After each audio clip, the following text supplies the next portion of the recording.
Well, more conversation from local leaders. Apparently, the majority of the Sylacauga City Council was unaware of Council President Rocky Lucas' meeting concerning the 280 contract last week until after it occurred. Lucas, Parks and Recreation Department Chairman Stephen Taylor, Parks and Rec Executive Director Jim Armstrong, and an architect from Atlanta met late last week allegedly to discuss the higher cost of building a recreation complex on Highway 280 as opposed to Highway 21. Regardless of what was discussed, neither the City Council nor the Parks and Recreation Board were made aware of it until after the fact.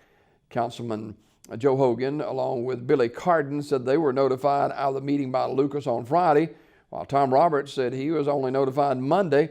Councilman Shannon Darby said he was notified of the meeting but was unsure of whether it was before or after it occurred. Sylacauga Mayor Doug Murphy said pretty much as well. He said, quote, "They met to discuss that site, I think, but I talked to them after they had met.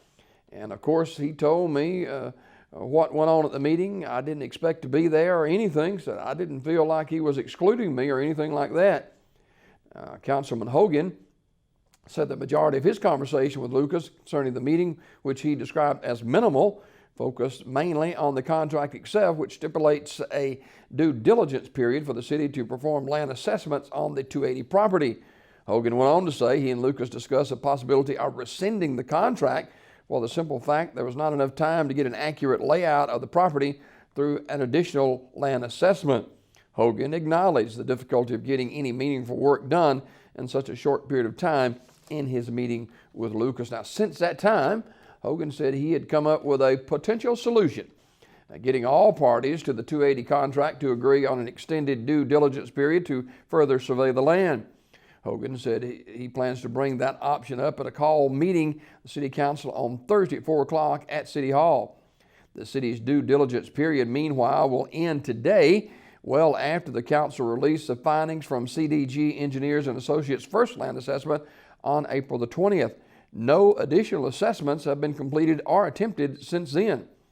According to data the council received from CDG, the amount of money needed to prepare the property for a complex on 280 is upward of $3 million, potentially well more expensive than Highway 21.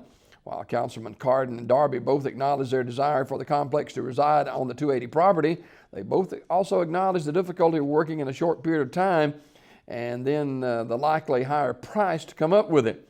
Regardless of the council's decision on the 280 property, Mayor Murphy said it will need to come after a bout of thorough planning and discussion of the city's best interests. Lucas declined to comment until after Thursday's meeting, special call meeting of the Sylacauga City Council on the 280 property. A Talladega man was arrested on misdemeanor charges on Sunday in a Walmart parking lot, according to information from city police. Captain Leon Thomas, the Talladega PD, said Walmart employees contacted the police regarding an individual who was dirty and appeared to be under the influence of something. When officers arrived, the man presented them with a gray backpack containing 2 handguns, part of an assault rifle, 6 ammo clips, 2 cell phones, and 2 garage door openers, according to Thomas. Thomas said the man said he had been smoking methamphetamine and he knew it was not a good idea for him to be carrying guns around. When asked why he was carrying guns, the man told officers that he had obtained proof that his wife was prostituting their 12-month-old daughter. And as a result, about 30 black guys were trying to hurt him, end of quote. Both of the cell phones were iPhones, according to the report. The guns were described as a Glock 23, a Ruger LCP, and a lower AR-15. According to Lieutenant Alan Kelly, this latter refers to the part of the gun that holds a clip.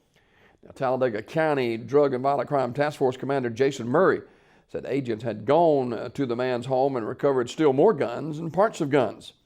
The U.S. Bureau of Alcohol, Tobacco, Firearms, and Explosives have been contacted, and they're examining the items recovered from the home. Thomas said none of the guns had been reported stolen, although it remained unclear where they might have come from. The man did have a permit, but it expired some time ago, according to Thomas.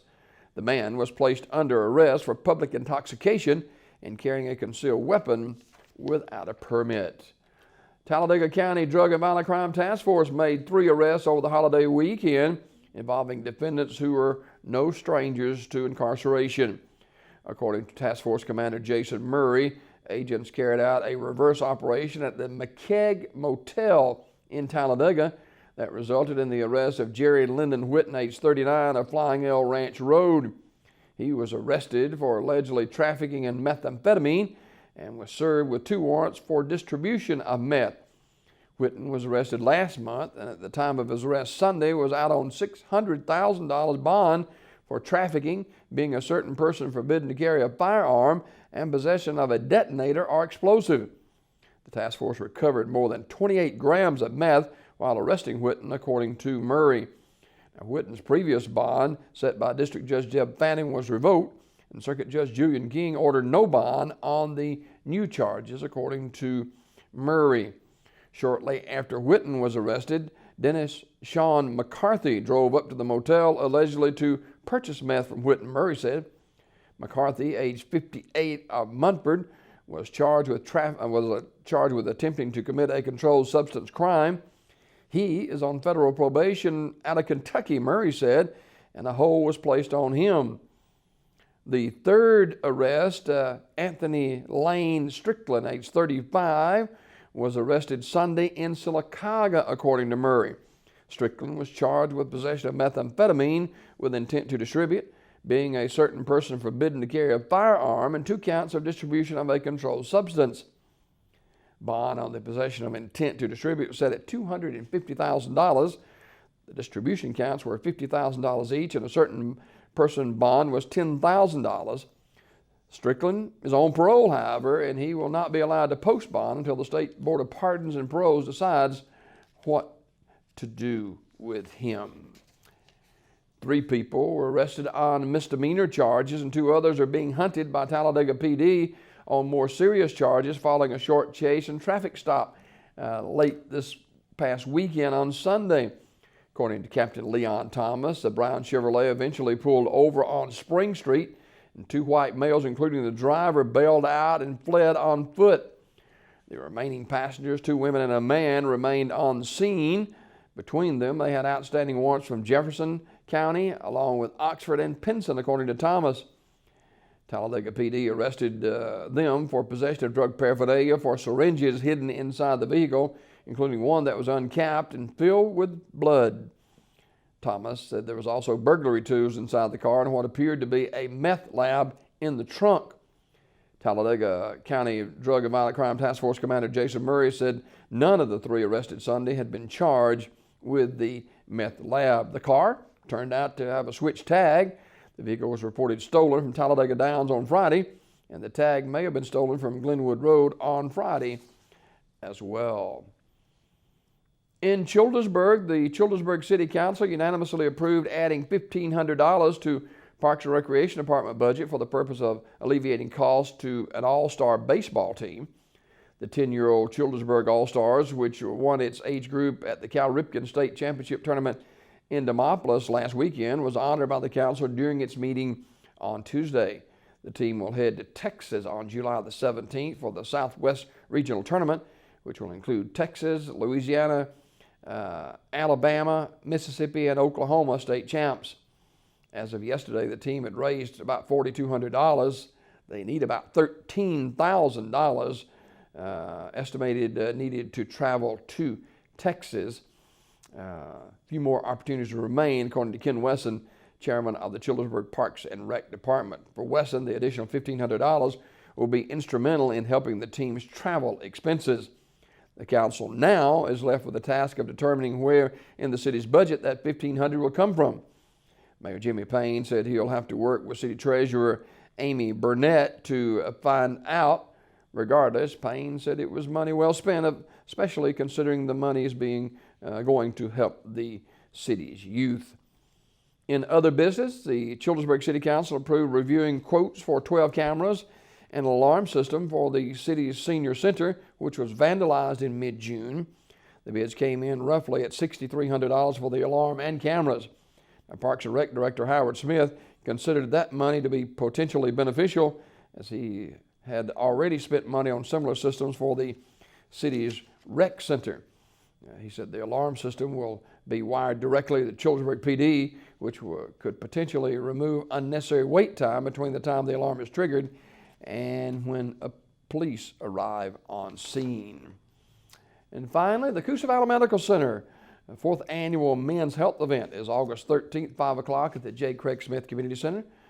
The event is an excellent opportunity for men to gain more knowledge about their personal health. It'll also feature the speaking talents of Auburn basketball coach Bruce Pearl. He will take the stage at 6 o'clock for the dinner presentation. Pearl, who is beginning his 2nd season at the helm of the Tigers basketball program, will speak on his experience as a coach, likely touching on his time at University of Tennessee as well as Auburn University. Glenn Sis, hospital CEO, said sports figures like Pearl work wonders for attracting large crowds to an ultimately beneficial health event. Now, tickets for the dinner and speaking engagement are $15 each, $150 per table of 8, or $250 for a VIP skybox table of 8. The latter option allows for closer seating and for a brief moment to speak with the coach before his speech. Now, all these options are still available, and they can be purchased either by calling 256-401-4070 or by going online at www.cvhealth.net. That is a look at local news this morning.